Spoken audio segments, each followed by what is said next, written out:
Hi guys, Grandjay here and welcome to another one of our videos. In today's video we'll be talking about how to build a sealed deck. So with Opus V just coming out in a week from now, we have pre-release starting this weekend. So I figured it'd be a good time to give you guys some tips on how to build a sealed deck. So when you guys go to your pre-release events this week, you'll have a bit more of an idea of what to do, have a little bit more fun, and hopefully win a couple of extra packs.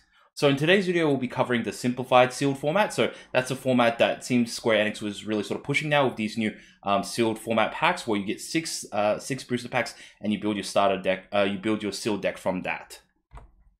So let's go over it. So the simplified sealed format, you have 6 packs and you have to build a 40 card deck with that. So you have 72 cards overall and you build a 40 card deck with it. You can use more than 3 copies of any cards as long as you open them in your packs. So that's a good thing to note. Also, backups can be played with any CP. So yeah, so this is a additional rule or really sort of a restriction that they're removing for the simplified sealed format, where yeah, backups can be played with any CP, and this does open up some additional strategies into the game as well. And also, victory is at 6 damage. So typically, a game you win after you deal your opponent 7 damage, but in this format, you deal your opponent 6 damage, and that's how you win the game. So how do we go about building a deck? So overview. So the big idea of winning sealed deck tournaments is to focus on big forwards, damage/destruction abilities, and combat buffs. A large part of the game, because sealed format, you don't have a constructed deck, your strategy is very much built around very simple ideas, which is playing big guys, attacking through, bashing through your opponent's big guys, and using combat buffs to get over your opponent's forwards as well. So it's a very simplified mentality that we bring into this format, and that's how we sort of focus on it. And yeah, we build our entire strategy around that in general, because those are the most simple or general strategies you can use to win in this game. And because we don't really have much choice of what we open, these are good fundamentals that we need when we build this idea and strategy. So here are the steps that I've sort of outlined in terms of building a sealed deck. So divide into elements, determine your power cards, select your primary elements, fill with your primary elements, fill with other elements, and then make any sort of cuts and final adjustments. Don't worry if we went over that a little bit quickly. I'll go into each of these with a little bit more depth as well. But before we go into that, here are some suggested ratios. So this is probably one of the first questions that people ask. So these are very general numbers, and a large part of this depends upon the cards that you open and what cards you have available to you. So these are general numbers. So yeah, don't worry if your numbers do deviate away from this. The only number that I would sort of keep to this ratio is at least 13 backups, just because backups are really important in this format. Like I suppose in most formats, backups are pretty important. You generally don't want to drop down, definitely not below 12. I've found that usually 13 or 14 is generally a pretty good number, although sometimes you can go a little bit higher if some of your backups are quite good. I also use about 3 to 8 summons / monsters. So I generally put monsters into the same category as summons, generally because they have very similar type abilities, or they have very passive type abilities like summons. Although if you do have monsters that turn into forwards, they can sort of be considered forwards as well. So use your judgment on that. And so it's not a hard set rule, but use your judgment to determine whether you think these monsters should feel more like summons or feel more like forwards, and then determine from that. And then usually you have about 21 to 27 forwards, depending on the quality of your backups and your summons and your monsters. So usually they're just the fillers, they're the rest of the cards that you put into your deck, generally to fill certain element costs, and also just as guys you can sort of play when you're sort of in situations where you want to party attack and that sort of stuff. So yeah, these are the suggested ratios. In general, a lot of this is going to be highly determined upon the cards that you open, but yeah, backups, generally keep that above 12 and you're good. So first step is to divide into your elements. So obviously when you open your packs, sort them into elements. This is pretty self-explanatory. So yeah, I won't go into this all too much. Next is determine your power cards. So when you after you've sorted your piles, after you sort your cards into your element piles, you then look through each of your piles and look at, are there any sort of really powerful cards in this? So generally any forwards that are 8,000 power or higher are generally going to be the forwards that you want, simply because if you have a forward that's higher power than your opponent's forwards, in general, you're going to be able to attack through their forwards, or you are able to block their smaller forwards. So generally in this format, having big guys is the real key to winning. And in a lot of previous sealed events that I've been to, yeah, you put down a 9k forward and your opponent just struggles really hard trying to deal with that. Next are damage abilities or summons that deal 7k or more. So generally, most of the forwards that you'll be dealing with are going to be forwards that are 7,000 power or more, and these are ones that you will probably have difficulty blocking or attacking against. So any sort of damage abilities that can deal that much damage, or any sort of summons that can deal that much damage, or kill a forward of that size or more, are generally going to be pretty good. So yeah, I include them as power cards. And next, any sort of versatile combat buffs. So in the past, we've had stuff like Golem, we've had stuff like Belias the Gigas, Lane the Impure. These are sort of cards that sort of help you make your 7Ks or your 8Ks bigger than your opponent's 8Ks and 9Ks, and you win fights with that. So these are other cards I sort of group into power cards. So these are the cards you sort of really single out and sort of keep in your mind as these are cards that are going to really help you win games, or really going to sort of turn the tide of the game. And yeah, so you always look at these first, go through all your piles and figure out which are your power cards, and then put them sort of separate in another separate pile amongst your elements. So after you've figured out where your what power cards you have available to you, you select your primary elements. So these are the elements that you're going to be focusing your deck around. So because backups don't need to be played with their like correct colors, we do have some options with putting backups down. But since forwards still need to be played with the correct colors, and any sort of cost or sort of payment abilities also need to be paid with the correct colors, we're generally going to be focusing on 2 to 3 elements, and this is going to depend upon like where which cards you have that are strong, and also like sort of what cards you open as well. So generally look at which elements you have the most power cards in them, and generally select the 2 piles that have the most sort of power cards available to them. If you sort of if they're all kind of, if you have a few that are quite even, then maybe selecting 3 is also a possibility as well. So yeah, so also, like, there are some times where you might have a few power cards in a certain element, but you may need to scrap that element anyways because you don't have enough cards to support that element. Maybe because you only have 2 or less backups of that color. I have found times where I've opened some strong Earth cards and I've had like 1 Earth backup, and it's been very difficult for me to try to build a seal deck out of it. And sometimes you just have to scrap those ideas and just give up on playing those like power cards that you have available. Or in certain situations, if you just open a very short amount of cards in that element, then yeah, you can find yourself struggling a little bit. So sometimes you do have to scrap those as well. So next we fill with primary elements. So after you got your power cards selected from the elements that you choose, then you like start including other cards to sort of build your deck. So add in at least 3 or 4 backups of each primary element based on like its power and cost. So generally you want something that's around 2 costs. You don't want too many backups that are around like the 4 or 5 mark because they're quite expensive. 2 cost backups are generally like where you want to be at, and you have at least 3 or 4 of each of your primary elements. So if you're running 3 elements, then generally that means you'll probably have about 12 to 14 of your backups already locked in because of those elements. But if you're going 2 main elements, then yeah, that means you'll probably have somewhere along the lines of 8 to 10 backups already sort of locked in, and that does give you a little bit of flexibility. Next, add in any sort of synergy or support effects. So a lot of times you might open certain cards that help certain job classes or certain categories in your colors. So yeah, this is where you add them in, because obviously they're reasonably strong and they help you sort of build at least some level of consistency with your deck that's like basically built out of booster packs. So next, add in any sort of forwards with usable abilities or free CP forwards that are 7k. So generally, if you don't have forwards that are at the next level of power, then add like forwards of the next power down, and any sort of forwards with sort of usable ability. So forwards that can sort of give you buffs, forwards that can deal some amount of damage, or forwards that can do interesting stuff like give haste, first strike, that sort of stuff. Add them in. They're not going to be the forwards that you generally fight with, but they're going to be there to help support your stronger forwards. And in certain cases where you do remove your opponent's forwards, you get to attack with them as well. And finally, add any sort of relevant summons or monsters. So generally all the powerful summons, you're going to include them as your power cards. And then now at this final step, we're sort of adding any sort of additional sort of summons that may be useful, that generally we don't consider powerful cards. There may be more niche stuff like Ashura, stuff like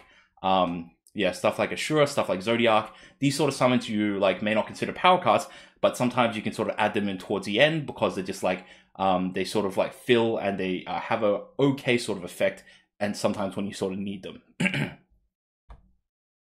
Next, fill with other elements. And so since in this format backups can be played with any element CP, you can include some backups that are off element and treat them as sort of like effects that you get to play.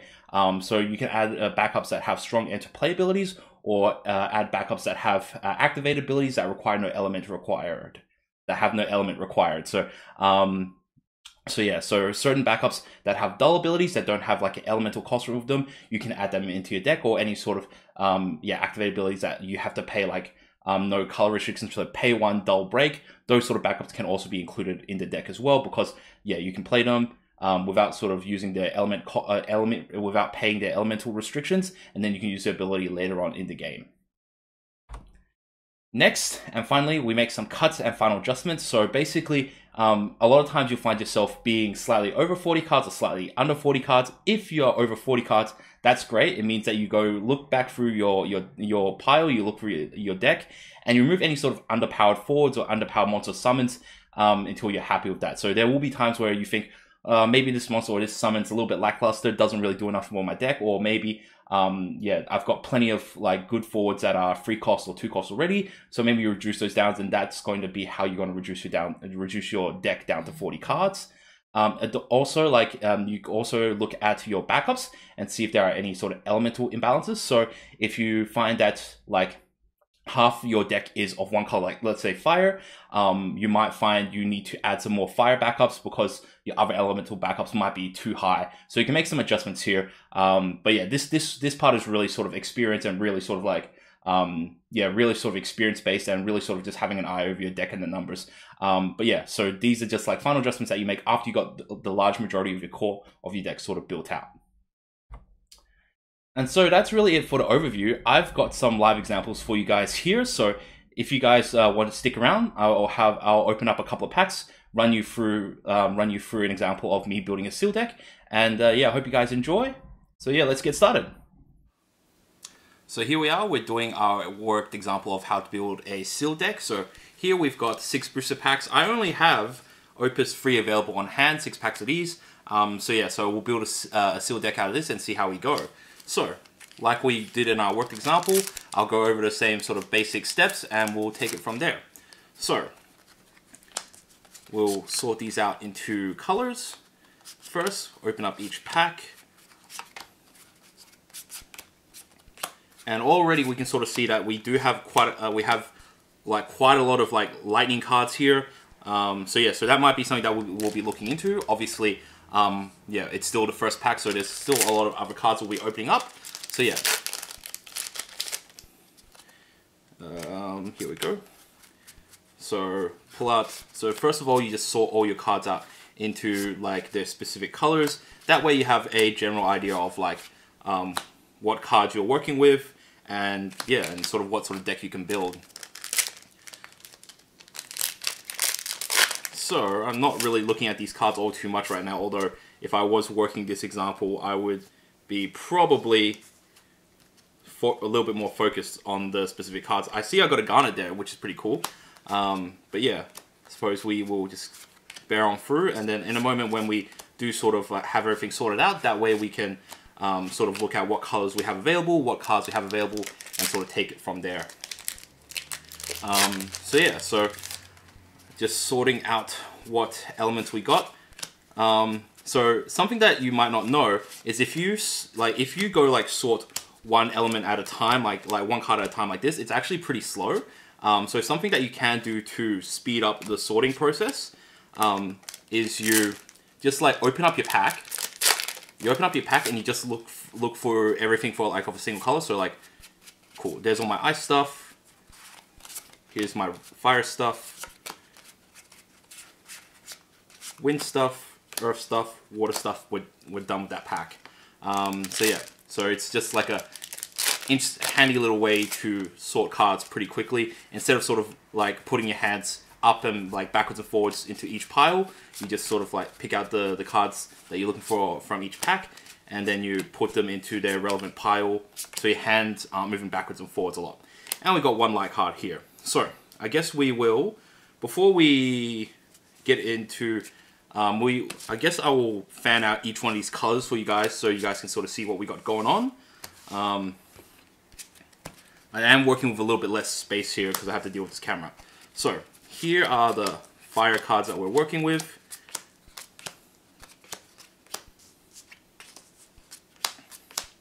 So here are the fire cards that we're working with. Bring this up a little bit. Cool. So things to note. So first of all, yeah, let's look at our power cards. So obviously Amaranth's a powerful forward. Garland is a decent powerful forward. King, we have a pretty strong one here as well. So Garland, Amaranth. We don't have too many like destruction abilities, although Vivi's not too bad as well. So Vivi can sort of count as a like sort of power card. Black Waltz, it can deal like 6, 7 damage, so that's also pretty solid as well. So far it looks like Fire has some pretty solid power picks for us to sort of use, in that we have like powerful forwards and we have some removal as well. And like it seems from what I'm looking at, Imaginary Brawler and Cloud, these all seem like pretty legit forwards as well. So it looks like forward's going to be pretty strong for us. So I'll put these power cards sort of like separately to the other sort of fire cards, and I'll sort of put these other cards sort of aside for now. So normally I would have all these sort of piles up, but I sort of want to let you guys be able to see everything that we got. So we're sort of moving stuff around a little bit. So here are the ice cards that we got.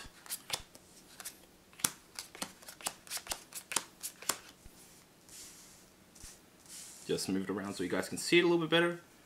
Cool. So here are the ice cards that we have. Now looking at this, we have Shiva, and so Shiva is actually pretty strong. It's not technically removal, but it's pretty good for both offense and defense, so I sort of consider it a power card. So we've got Shiva's Katar Bashtar. Technically, it's a 4 cost 8,000 power forward, so that's okay. So yeah, it is well statted, even though its ability is like not super relevant. Next we have DGS Trooper First Class. So yeah, 4 cost 8,000 power. So and yeah, the rest of this doesn't look super strong, although Cannoneer is not bad as well, because it does have the ability to dull and freeze 2 of your opponent's guys. But it is a backup though, so we don't have to play ice if we want to use a Cannoneer, so that's something to note. As for the rest of this stuff, doesn't seem too important, so I guess we will put this stuff into like the power pile, and everything else is just kind of we're going to put into the sort of like filler pile. So next, let's look at win stuff. So like you can just do these in any order, but I kind of like doing them in the order that they are in sets. So yeah. So here we go. We've got here are our win cards. Not a lot of them. Zidane's not too bad, but like in terms of power, we really don't have anything here. Yeah, we really don't have anything here, so it's very unlikely for us to play any sort of win stuff. Yeah, it seems like there's really not much reason to play any win stuff. Although, that being said, Deuce is... Actually, no, because Deuce requires wind. You can't just splash her into your deck. So it looks like pretty much wind is going to be a write-off for us. Because there's no power cards, and there's really nothing that's sort of pushing us towards that direction. So I'll just put it in a separate pile. And we've written just like ice off already. Next, let's look at Earth. So these are the cards we've sort of got together. And so yeah, so immediately things that come to mind is like, cool, we got Yang, he's a 4 cost 8,000 power forward. Berserker is a 3 cost 8,000 power. It does have a drawback to it, but that's actually, it's not too bad a drawback. If you got an 8,000 power forward, in general, you want to be attacking with it. So like, the drawback's not that bad considering considering its strength. I guess I'll move the power cards up here. So yeah, so she's pretty good. Yeah, Master Woman's also pretty solid. Destroying a forward that's 4 or less that's dull is, yeah, it's just a removal ability, so it's pretty good. Also, just conveniently, in fact, we've got an Ursula, so that pairs up with the Yang pretty nicely. Ninja is kind of also just like a very niche piece of removal where you can break a dull forward that's like 2 or less. Not that we're going to be using that effect too often, but it's still available to if we do need it. And the rest of the stuff, not super impressive. So does look like we have a couple of powerful picks in Earth, and we do have an interesting synergy here. So that's something for us to note, yeah, as we're sort of like deciding which elements that we want to play. So I guess we put these in the power pile and see how we go from here. So right now, Ice, Fire, and Earth all have some decent cards. We've kind of written off Wind. So we'll see what other elements that we have, and then we sort of take it from there. So in terms of Lightning, this is what we have in our pile. So not a lot, actually. Like, considering we got a lot in our first pack. So we've got Kelgar here, which is a 6 cost 8,000 power forward. Even though it is pretty pretty strong. It's got the 8,000 power. It's not that well costed because at 6 it's pretty expensive. Even though if you have like another Dawn Warrior, you might be able to like play another Dawn Warrior out. But in this case, I haven't really seen any other Dawn Warrior, so this is very unlikely it's going to make the cut. I kind of like, you can use your judgment to say some cards aren't really power cards. So I wouldn't really consider this too highly. Mystic Knight can sort of be considered sort of a pseudo power card because it can destroy itself. It can deal 4,000 damage in combat and then deal another 4,000. So it can sort of act as like a pseudo like 8,000 damage removal. Angel Penance is not too bad if we have the sort of right build for him, but like right now it's not super impressive. Yeah, it doesn't seem like Lightning doesn't have a lot much to offer. Zangetsu is not too bad, although you do have to use Lightning for his ability, so that might be a little bit too difficult to trigger off. So at this stage, Lightning's not looking particularly promising. We'll sort of like pull that aside for now. Okay, cool. And now finally we look at water. Oh, okay. It feels like we got a lot in this pile already.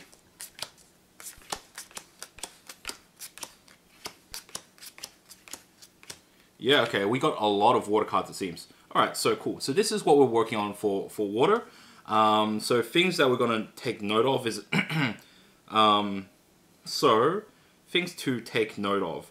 So we do have Famfrit, so that's kind of removal. So especially if you don't have any fours on the field, it's pretty solid. Sildra can sort of be relevant as well. Other things to note.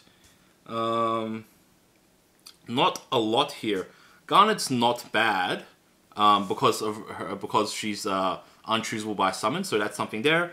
And yeah, the rest of this isn't too amazing. So we'll keep that in mind. And yeah, so right now looks like Fire, Ice, and Earth are going to be leading for us. Although potentially we'll look into seeing if we can splash any sort of the water stuff as well.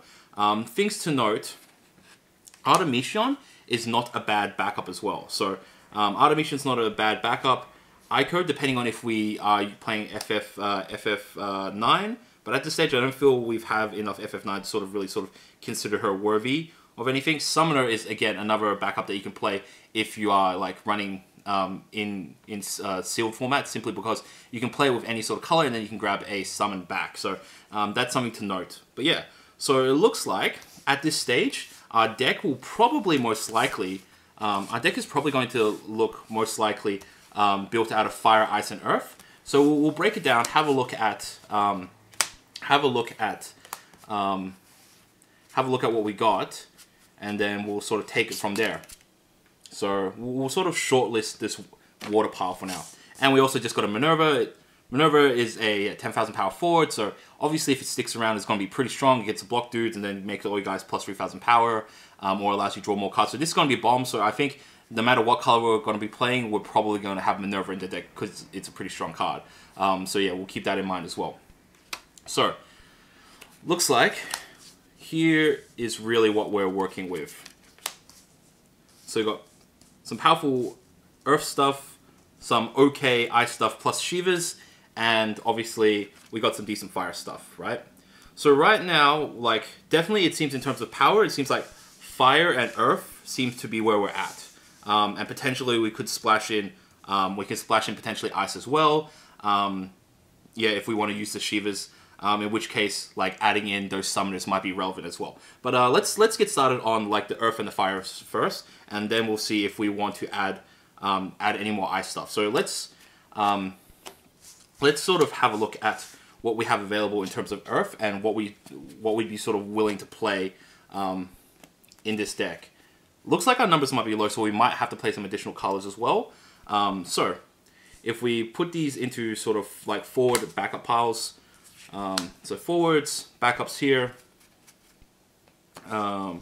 forwards. How do I best sort these so you guys can see what's going on? And then backups here, right? So these are power cards here. Now, like forwards that we have available, Cloud, he seems pretty solid because he's a free cost 7k. Imaginary Brawler, free cost 7k, and has a pretty decent ability as well. And Imaginary Brawler, so these all seem to be like pretty easy like fit-ins in for the deck. In terms of backups, Red Mage, when Red Mage enters the field, choose one forward your opponent controls. If you control 4 or more cards named Red Mage, deal at 8,000 damage. Not really an effect that we'll be able to trigger, so we'll sort of put this aside for now. We'll see if we really need to fire backups. Cater, so pay 1 wind or pay 1 lightning. We don't really have wind or lightning available to us, although because you don't have to play backups with the correct elements, potentially we can put in a wind or a lightning backup or two to help us trigger this out. So this might be relevant play. Luca, it increases the power of your Polem. It doesn't seem that strong. So this is like we can't. It's really tough to be able to play this. And we got Bard here. So Bard at least is a playable backup, right?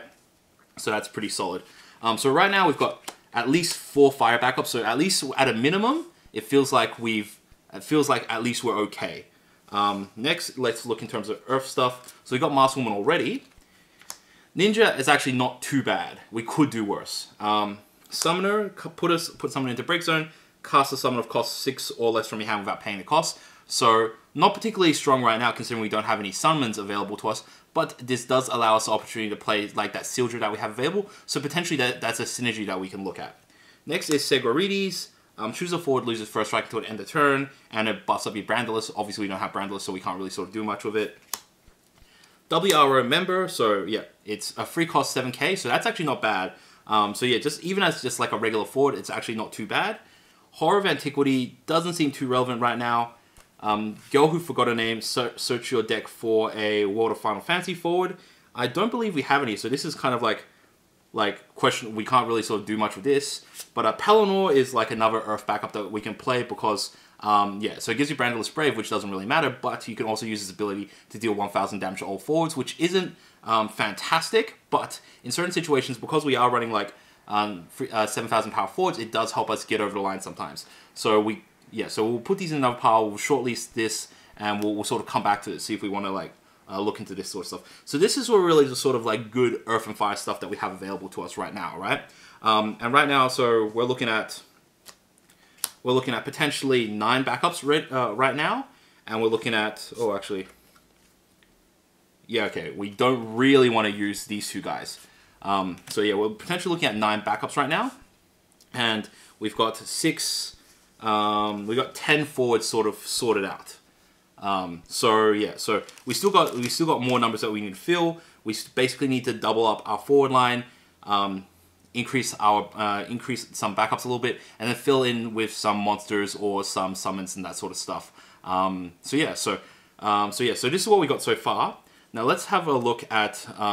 So I guess we'll put this aside for now, just because we don't have a lot of space.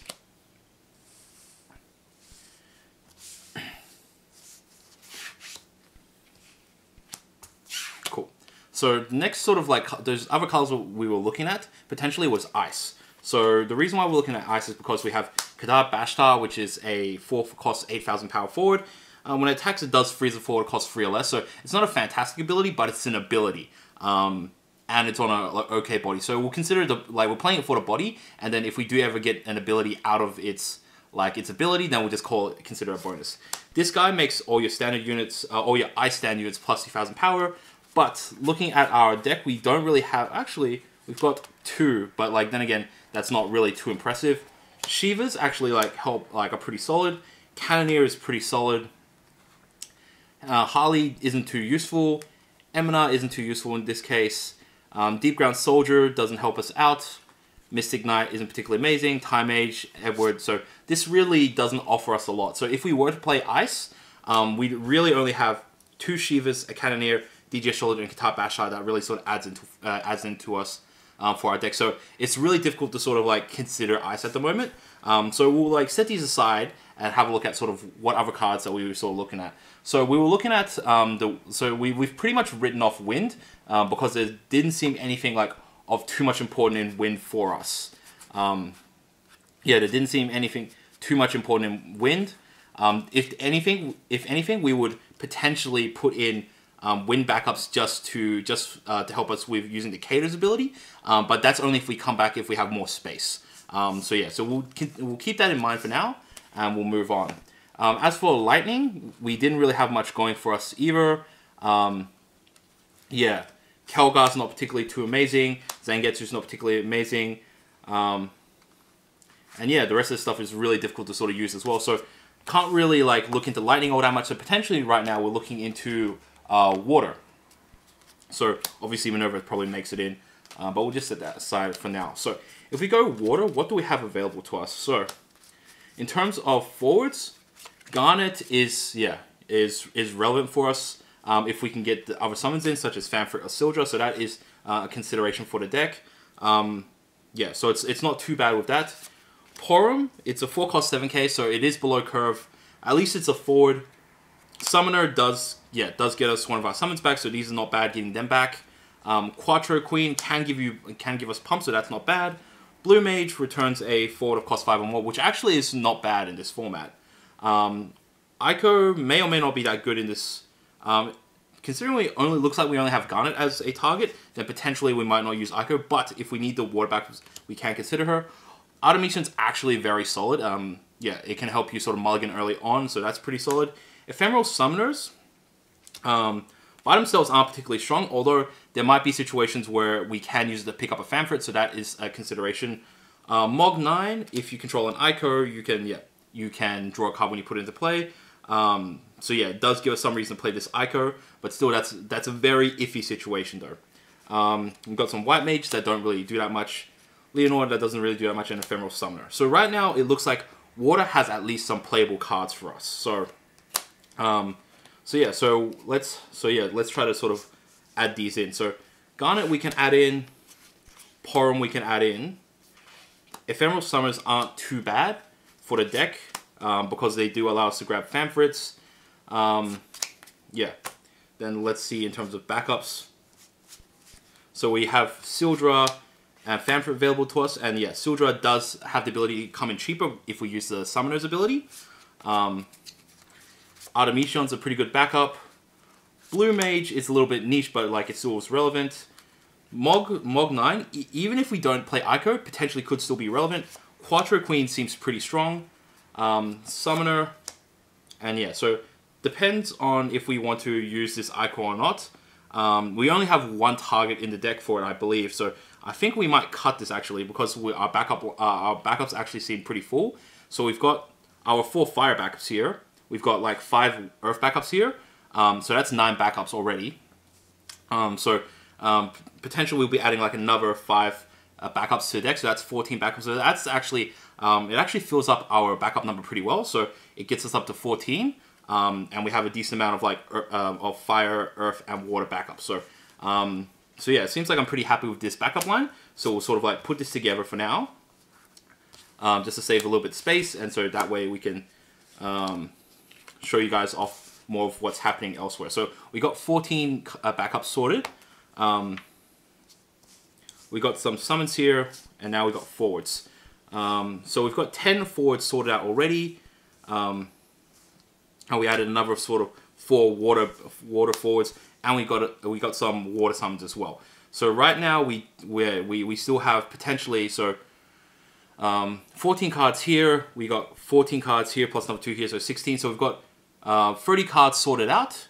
30 cards sorted out. So now we just kind of fill in with like 10 more cards that might be helpful with our deck. So now let's look at in terms of like certain other backups that that might be relevant for us. So for example, Cannoneer, even though it's not in our primary colors, because you don't have to play with its colors with the correct elements, Cannoneer is a pretty strong ability, so I will consider this a part of the deck. Anything else that might be interesting? Nope, doesn't really look like it here. Oh yeah, I also forgot Minerva for sure in the deck.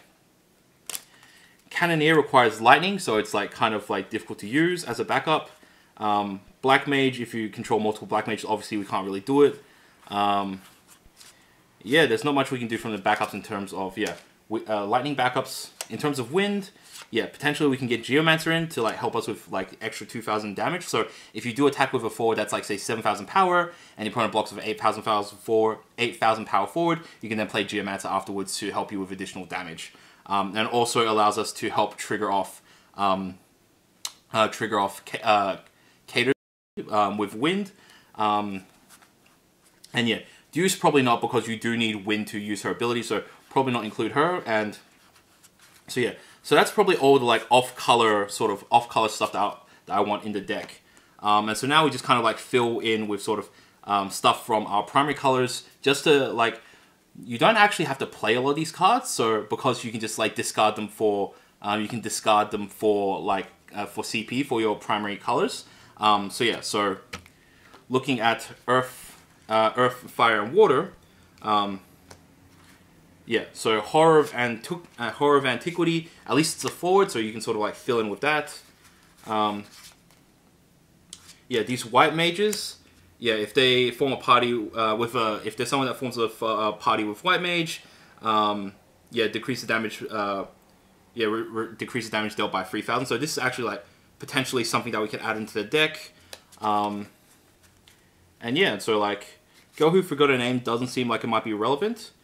But just simply because we want to fill the rest of our deck with the correct colors, so we can discard these like crap cards for like the cards that we want to play, we can sort of fill ourselves up. So we've got 14 in the main backups. Here's another 10. Here's another 10. That's 15 there.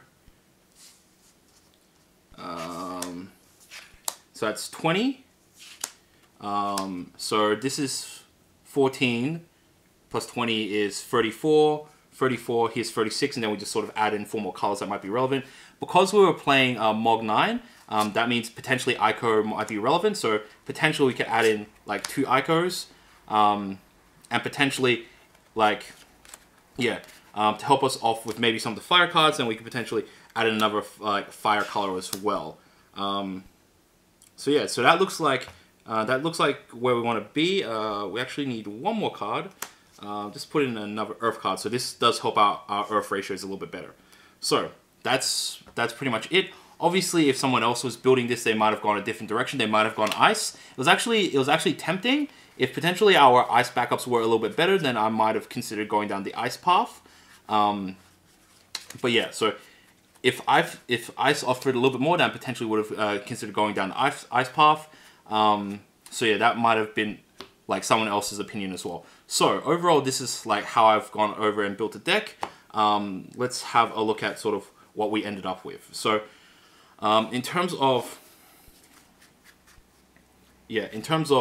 forwards, our power forwards are going to be Yang Ursula,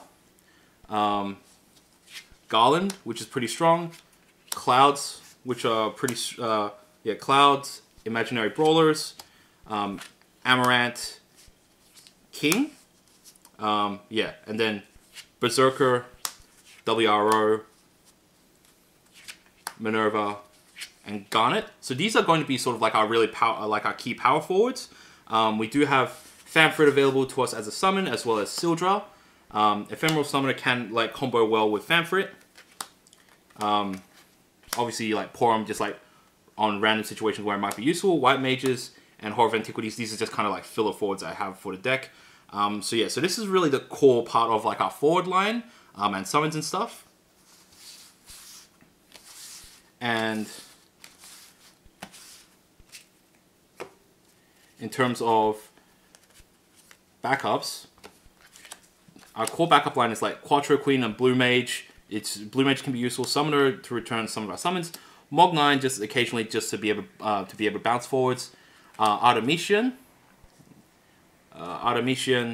So that's like 5 water backups, so it sets us up pretty well. Segoriti is alright. Masked Woman. Summoner. Pelennor. Ninja.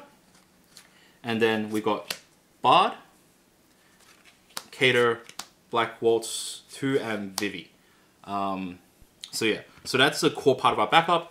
And then really this other stuff is just kind of to fill the colors that we need. Geomancer is occasionally useful, and Cannoneer. So Cannoneer and Geomancer is just kind of like additional stuff that we put into like just for the effects. And these additional 4 backups just like help us like balance our colors out. So sometimes you might feel that early game you just need to get a fire backup down, or just need to get a water backup down. These do give you the options to do that. Even though they don't have like a very relevant ability, yeah, getting those specific color backups down so that you can guarantee you're always going to be able to play big forwards is pretty important. So yeah, And otherwise, you just like discard them for color. So if you do have an option between having this Bard down, having this Red Mage down, you can always just discard this Red Mage and put down like a good backup like Bard. And same with like stuff like Ico with all your other like water backups and so on. So yeah, so this is an example build of what I've done over with 6 packs that we opened. It's not too bad. I actually think that this deck is reasonably alright. We don't have a lot of crazy effects, but it does seem like they have pretty strong forwards. And our backups don't seem too bad either. But yeah, so like let me know what you guys think. And yeah, we'll finish off this video. Hope you guys enjoyed it. Let me know. Hope you guys enjoyed this video. Thanks a lot for watching. If you guys have any sort of feedback or comments, definitely feel free to put them in the comment section below. I do respond to a lot of you guys in the comment section. If you enjoyed this video, please thumbs up and subscribe. It helps with the YouTube algorithm. And if you have any sort of videos that you want me to do in the future, do let me know. This video actually was requested by a couple of people, so that's why I put this video up. So yeah, if you guys have any good ideas of videos you want me to produce or have any sort of questions that you really want me to sort of tackle, let me know and I'll make a video for you guys in the future. So until next time, Grand J out.